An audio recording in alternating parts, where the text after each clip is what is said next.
두 번째 교회가 갖는 사명이 있어요. 그 사명이 뭐예요? 교육의 사명입니다. 여러분, 교육은요, 우리가 생각하는 세상적인 교육과는 조금 차원이 달라요. 교육은 예수 그리스도를 모든 사람으로 하여금 닮게 하는 과정입니다. 이게 교육입니다.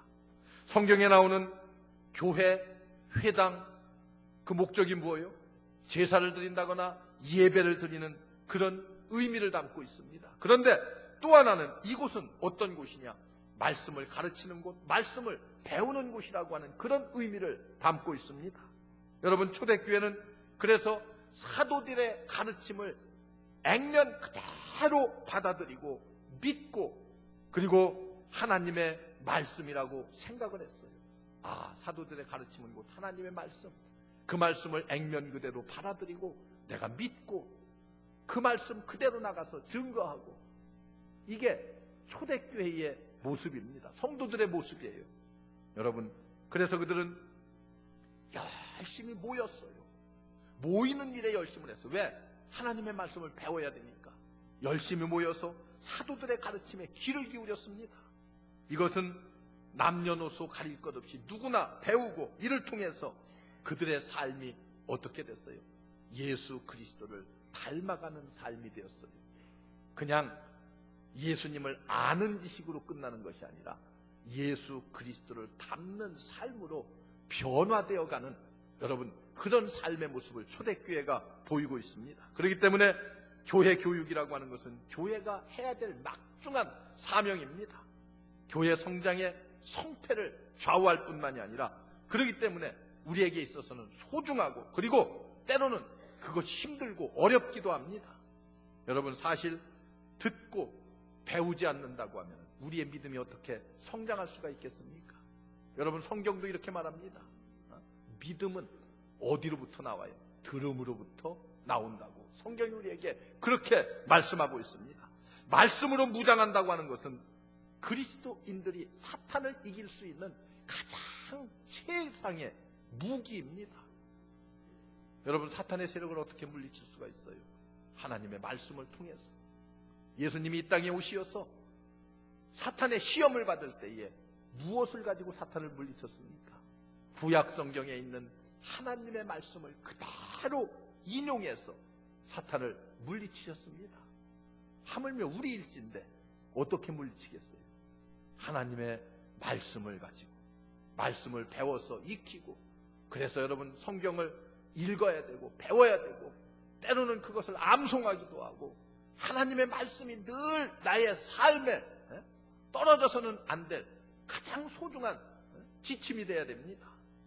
여러분, 교육은 사람들로 모르는 것을 깨우치게 하는 것, 그것이 중요하지만은 그것보다 훨씬 더 높은 차원이 있습니다. 모든 사람의 삶을 변화시키는 데 그 목적이 있습니다. 아는 지식으로 끝나면은 아무런 의미가 없어요. 예수를 아는 지식으로 끝난다면 무슨 의미가 있겠어요? 예수 그리스도가 나의 구세주가 된다고 신앙 고백으로 할 수 있는 변화의 모습이 우리에게 필요하지 않겠습니까? 예수를 닮아가게 만들어가는 것입니다. 여러분, 예수님만 닮아간다고 하면은 이 세상에 문제될 것이 뭐가 있겠어요? 아무 문제가 없어요. 이 세상에. 여러분, 예수 그리스도만 닮아간다고 하면은 가정에서, 이 사회가, 우리나라의 온 백성들이 다 예수님을 닮았다고 여러분 그렇게 한다고 하면은 무슨 걱정이 있겠어요? 무슨 염려가 있겠어요? 지도자도, 온 국민도, 백성도. 여러분, 그렇기 때문에 우리 모두 열심히 배우고 익혀서 예수 그리스도를 닮는 그런 삶을 실천하는 여러분들 되시기를 주의 이름으로 축원합니다. 또 한 가지 교회에 막중한 사명이 있어요. 그것은 바로 봉사의 사명입니다. 이 봉사는 예수님께서 이 땅에 오셔서 하신 일들을 내가 계속해서 이어가는 것을 의미합니다. 29절 말씀 보세요. 내 속에서 능력으로 역사하시는 이의 역사를 따라 힘을 다하여 수고하노라. 이렇게 말씀해요. 초대교회 세 번째 사명은 봉사입니다. 여러분, 초대교회 성도들은 그들의 모든 재산을 다 들여서 구제하는 일에 온통 힘을 쏟았습니다. 그래서 성경은 이렇게 말해요. 그들이 가난한 자나 부자나 함께 유무상통했다고 성경이 그렇게 말씀하고 있습니다. 여러분, 성경을 보세요. 예루살렘 교회는 초대교회 아주 모교회와 같은 교회입니다. 그런데 예루살렘 교회가 어려움을 겪었어요. 그 땅에 기근이 닥치고 가뭄이 와서 말할 수 없는 고통에 빠졌어요. 물질적인 어려움을 겪었어요. 이럴 때에 이방인 교회였던 고린도 교회, 그리고 안디옥 교회, 이런 교회들이 일시에 헌금을 해서 자기의 모교와 같은 예루살렘 교회를 도왔습니다. 이게 성경에 나타나 있는 내용들이에요. 여러분, 어려운 사람들을 돕기 위해서 그들의 있는 것들을 털어서 구제했어요. 그 당시에는 온 땅에 그리스도인, 크리스찬 하면은 모두가 다 어떤 이미지를 가지고 있어요? 아주 좋은 이미지를 가지고 있었습니다. 왜 그래요? 왜 이렇게 교회가 좋은 이미지를 가질 수 있었어요? 이것은 바로 초대교회 성도들이 가지고 있는 봉사의 역량 때문에 그랬습니다. 그들이 봉사하는 모습을 보면서 교회라고 하는 것은 저런 곳이로구나, 이런 좋은 이미지를 심어주었습니다. 많은 사람들은 남을 위해서 봉사하는 자리보다는 우러러보는 자리, 영광스러운 자리, 권세를 누리는 자리, 생활이 보장되는 그런 자리들을 다 어떻게 해요? 욕심내고 탐하고 있습니다. 여러분, 사람들은 이런 것들을 얻기 위해서 어떻게 하고 있어요? 속이기도 하고, 기만하고, 다투고, 미워하고, 시기하고, 질투하고, 나중에는 싸워서 피를 흘리기까지 하잖아요. 이게 우리들의 모습이에요. 여러분, 사람들이 봉사의 정신을 점점 잃어가고 있습니다. 그래서 이기적인 욕망들로 가득 차 있어요. 많은 재물을 얻기를 원합니다. 높은 자리를 얻기를 원해요. 이런 것들에 유혹되기 때문에 사람들은 어때요? 오늘날 세상은요, 사람을 평가하는데 뭘 가지고 평가해요? 이 사람이 얼마나 많이 가졌는가, 얼마나 소유했는가, 이 사람이 얼마나 높은 위치에 있는가, 그것을 가지고 사람을 평가하기 시작합니다. 그것이 사람을 평가하는 평가 기준이 되었어요. 여러분, 그러나 우리 그리스도인들은 어떻게 세상을 살아야 돼요? 남을 섬기는 일에 앞장서야 됩니다. 여러분, 교회가 어려운 이유가 어디에 있다고 생각해요? 많은 성도들이요, 섬김의 도리, 봉사의 사명을 잃어버리기 때문에 그렇습니다. 그리고 남을 섬겨야 될 그리스도인들이 어떻게 하면 내가 섬김을 받을 것인가를 늘 생각하고 욕심을 내기 때문에 교회가 항상 시끄러운 거예요. 여러분, 성경은 우리에게 분명히 이렇게 말씀해요. 우리 예수님께서 친히 하신 말씀 가운데 인자가 온 것은 섬김을 받으려 함이 아니요 도리어 섬기려 하고 자기 목숨을 많은 사람들의 대속물로 내어주려 함이니라. 이렇게 말씀합니다. 여러분, 예수님 닮아가기 원하십니까? 예수님 친히 이렇게 말씀하셔요. 내가 이 땅에 온 것은 섬김을 받으려 온 것이 아니라 남을 섬기려 오셨다고 친히 말씀하십니다. 많은 사람을 위해서 내 목숨까지도 아낌없이 대속물로 주기 위해서 내가 이 땅에 왔노라고 우리 주님이 그렇게 고백해요.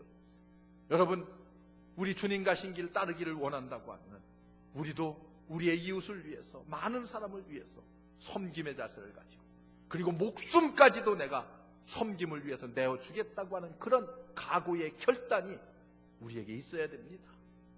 이게 섬김의 도리예요. 교회는 이 사명을 회복해야 됩니다. 이 사명을 회복하지 못하면 교회는 영원히 세상 사람들로부터 돌림을 받고 그리고 지탄을 받을 수밖에 없습니다.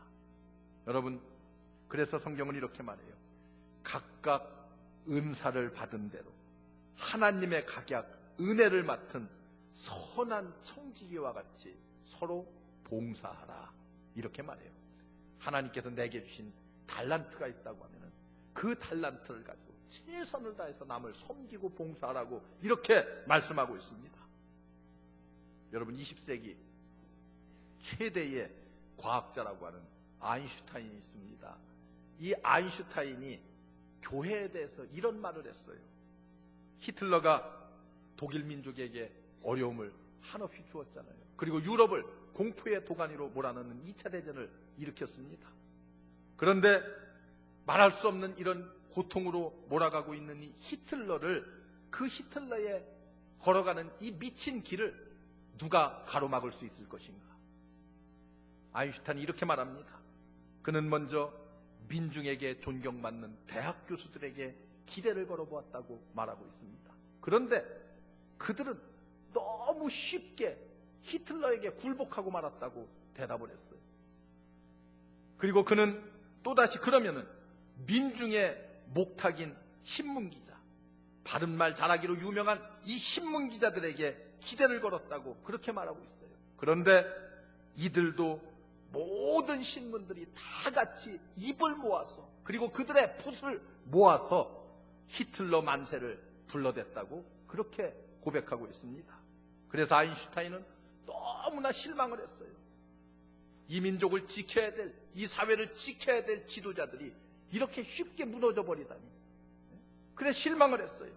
그런데 뜻하지 않은 곳에서 항거가 일어났습니다.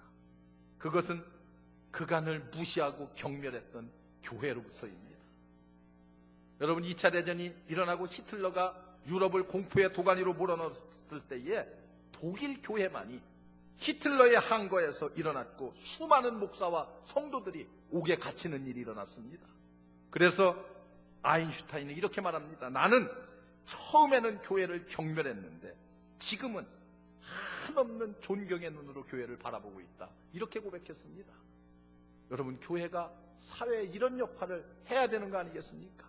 교회는 인류를 구원하는 복음 전도의 장이고, 그리고 인류에게 하나님을 알게 하며 믿게 할 뿐만이 아니라 불의가 가득한 곳에는 정의를 심어주고 화인 맞은 양심들을 소생시켜주며, 그리고 굶주리고 헐벗은 자들을 구제하고 병든 자들을 치료해주는 이런 역할을 감당하는 곳이 이곳이 곧 교회입니다. 여러분, 교회는 외로운 사람들을 위로하고, 그리고 괴로움 당하는 자들을 고통에서 해방시켜 자유케 해야 됩니다. 이것이 교회입니다. 이것이 교회의 사명이고 성도의 의무입니다. 여러분, 이런 교회의 아름다운 의무와 전통이 무너져버리고 나면은 득세하는 것이 있어요. 그게 무엇인지 아세요? 이것이 사이비 종파들입니다. 여러분, 사이비 집단들이 왜 속출하는 줄 아십니까? 교회가 교회의 사명을 제대로 감당하지 못하기 때문에 사이비들이 일어나서 이 사회를, 교계를 혼란시키고 있습니다. 여러분, 이제 우리 교회는 주님이 우리에게 맡겨주신 이 사명을 잘 감당해서 이 사회에, 이 지역사회에 빛이 되고 소금이 되어야 됩니다. 전도하는 교회, 가르치고 배우는 교회, 섬기고 봉사하는 교회, 이 사명 잘 감당하는 저와 여러분들 되시기를 주의 이름으로 축원합니다. 기도하겠습니다. 은혜로우신 하나님, 감사합니다. 우리에게 막중한 사명 주셨는데 하나님, 이 사명 잘 감당하게 하옵소서. 전도하는 일에 최선을 다하게 하옵소서. 가르치고 배우는 교회, 봉사하며 많은 사람을 섬기는 교회가 되게 주여 역사하여 주옵소서. 예수님의 이름으로 간절히 기도하옵나이다. 아멘.